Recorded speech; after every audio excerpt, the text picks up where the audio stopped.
Well, hello everyone, I'm Bill Whittle and this is Afterburner. Barack Obama has been narrowly re-elected to a second term as president. Obamacare will become the law of the land, and as we'll soon discover, it will eventually drive private insurance companies out of business, since no one can compete with a financial opponent that can print its own money. Single-payer national health care is coming. We had a chance to stop it, and we didn't. Probably 2, if not 3 or even more Supreme Court justices will be appointed, and there'll be political hacks like wise Latina Sonia Sotomayor and Elena Kagan, who always struck me as someone not only unqualified to sit on the Supreme Court, but also unqualified to run the cafeteria in the Supreme Court. We could have stopped that too, but we didn't.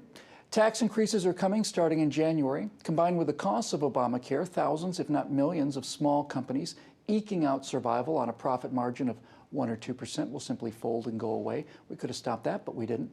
Another $1 trillion per year will be added to the already unimaginable sum that someone owes to somebody.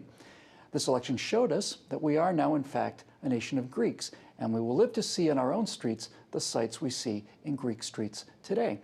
And finally, there will remain a wicked, narcissistic group of criminally negligent, useful idiots to make sure that the lies are trumpeted and the truth is suppressed, and they will throw their 30-point cloak of invisibility around all of these misdeeds and cover them up until it's too late.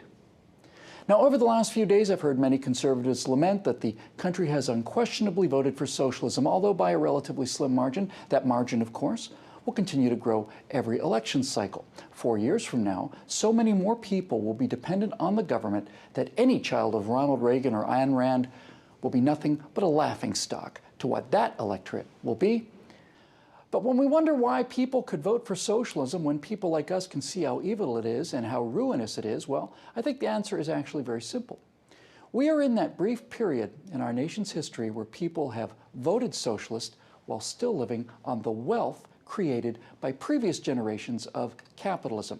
We're consuming the last vestiges of our own once vast stores of wealth. We're like starving people who cut off our own legs and roast them for dinner. We're cannibals. We've cannibalized the wealth of our nation, an unimaginable storehouse of the fruits of generations of freedom, ingenuity, and hard work. It's gone now. It's been gone for many years. We ate it. We've cannibalized our children's entire working lives too. We ate all of our parents' wealth and our own wealth, and now we've eaten our children's wealth too. The men who landed on the moon and the men and women who helped get them there were the product of the greatest public education system in the history of the world. We've cannibalized that system too. We've eaten it from within. Progressivism has fed on it, consumed it, turned it into a husk of indoctrination with third world test results, and taught the children that graduate, and they will stay children for the rest of their lives, that they are the smartest, most wonderful creatures that ever lived. We've cannibalized their innate ambition and ingenuity, and especially their individuality and their adulthood. Hollywood has cannibalized our mythology. The corrupt media has cannibalized their credibility. And those of us who were handed a republic based really on one simple duty, honestly, just one, the duty to go out once every 2 years and determine the course of our own history, have cannibalized our own freedom and sat home in record numbers. Okay. If you voted for Gary Johnson or Ron Paul, that's a vote. You did your duty. I may disagree with the strategy, but I respect the outcome. You went out there and you voted. But if you're one of those people who thought that all of this coming catastrophe would best be pinned on Barack Obama and the Democrats, then you had an obligation and you had a duty to vote for Obama and the Democrats in order to see your magnificent strategy fulfilled, and then you can take some responsibility for that decision. Now, those of you who could have helped us slow down this cannibalization will sit and watch from the sidelines, secure in the knowledge that you had no responsibility for the outcome. But if you didn't vote, you do bear responsibility for the outcome. Every eligible vote that was not cast was, in fact, cast. You know, I saw a study 6 months ago that said that huge numbers of conservatives, tens of millions of us, are not registered to vote. You want to know the number one reason why they're not registered to vote? You want to know the reason they gave? It's because they didn't want to be called to jury duty.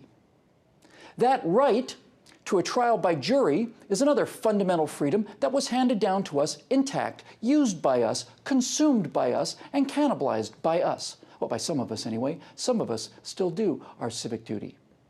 So, does this mean it's all Over? It's time to give up? Well, not for me it doesn't, and not for the thousands of elderly women that I've met at Tea Party events over the last 3 years, and not for the older veterans or the young teenagers and all the rest who turned out and donated money and time and sweat in order to stop or at least slow down this cannibalism. Our efforts now, moving forward, are immeasurably more difficult. We're going to have to work even harder. My efforts in these early days after this catastrophe will be to try to find ways to make the people who voted for the socialism and the cannibalism feel the cost of their decisions, while finding somehow a way to protect those who fought to prevent it and have them feel as little of this wave of coming pain as is humanly possible. But as my friend Scott Ott, my friend and my brother in this long war, this endless war, reminded me a few days ago, when his father and my father and many of your fathers, and perhaps even a precious few of you yourselves, signed up for World War II, they didn't sign up for 2 years or for 4 years or for 10 years. They signed for the duration. For the duration.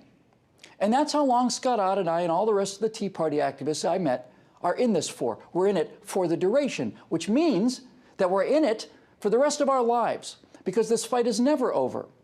And when we've worked for the rest of our lives in defense of freedom and enterprise and rule of law, we may in fact look out on the same wreckage and ruin that those who decided not to fight look out upon. And our lifetime of effort may in fact have been in vain. But we will have one thing which those of you who sat it out and watched will not have. We will, in the words of J.R.R. Tolkien, speaking through King Theoden, not be the lesser sons of greater fathers, in whose mighty company we will then not be ashamed to stand.